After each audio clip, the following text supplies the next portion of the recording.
നമസ്കാരം. Can ചലച്ചിത്രമേളയിൽ grand pre പുരസ്കാരം നേടി രാജ്യത്തിന്റെ അഭിമാനമായി മാറിയ ഓൾ വി ഇമാജിൻ ആസ്ലൈ ചിത്രത്തിന്റെ താരങ്ങളെ ആദരിച്ച് മുഖ്യമന്ത്രി പിണറായി വിജയൻ. കുവൈറ്റ് തീപിടുത്ത ദുരന്തത്തിന്റെ പശ്ചാത്തലത്തിൽ മറ്റു ആഘോഷ പരിപാടികൾ ഒഴിവാക്കി സെക്രട്ടേറിയറ്റിലെ കോൺഫറൻസ് ഹാളിൽ നടന്ന ലളിതമായ ചടങ്ങിലായിരുന്നു മുഖ്യമന്ത്രി കനി കുസൃതി, ദിവ്യപ്രഭ, അസീസ് നെടുമങ്ങാട് എന്നിവരെ ആദരിച്ചത്. ഇനിയും വലിയ ഉയരങ്ങൾ കീഴടക്കാൻ സാധിക്കട്ടെ എന്ന് ചടങ്ങിൽ ചിത്രം പങ്കുവെച്ചുകൊണ്ട് ഫേസ്ബുക്കിൽ മുഖ്യമന്ത്രി കുറിച്ചു.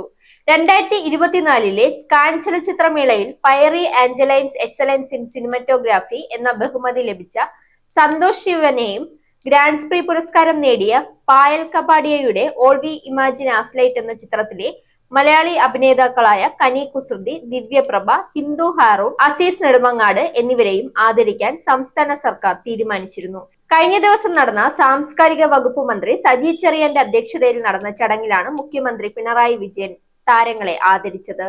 മുഖ്യമന്ത്രിയുടെ ഫേസ്ബുക്ക് കുറിപ്പിന്റെ പൂർണ്ണരൂപം.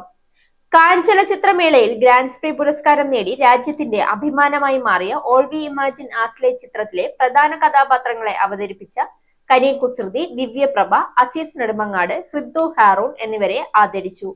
കുവൈറ്റ് തീപിടുത്ത ദുരന്തത്തിന്റെ പശ്ചാത്തലത്തിൽ മറ്റ് ആഘോഷ പരിപാടികൾ ഒഴിവാക്കി സെക്രട്ടേറിയറ്റിലെ കോൺഫറൻസ് ഹാളിലായിരുന്നു ലളിതമായ ചടങ്ങ്. കാനിൽ ഇന്ത്യൻ സിനിമയുടെ യശസ് ഉയർത്തിയ മറ്റ് കലാകാരന്മാർക്കും അഭിനന്ദനങ്ങൾ. കലാജീവിതത്തിൽ ഇനിയും വലിയ ഉയരങ്ങൾ കീഴടക്കാൻ സാധിക്കട്ടെ എന്ന് ആശംസിക്കുന്നു. Zag news, Thiruvananthapuram. നേരിന്റെ വാർത്തകൾ നിങ്ങളുടെ വിരൽത്തുമ്പിൽ എത്താനായി സാഗ് ന്യൂസ് ചാനൽ സബ്സ്ക്രൈബ് ചെയ്തും ഷെയർ ചെയ്തും ഒരു ശരിയായ മാധ്യമ നിലപാടിന് നിൽക്കാൻ ഞങ്ങൾ നിങ്ങളെ ക്ഷണിക്കുന്നു.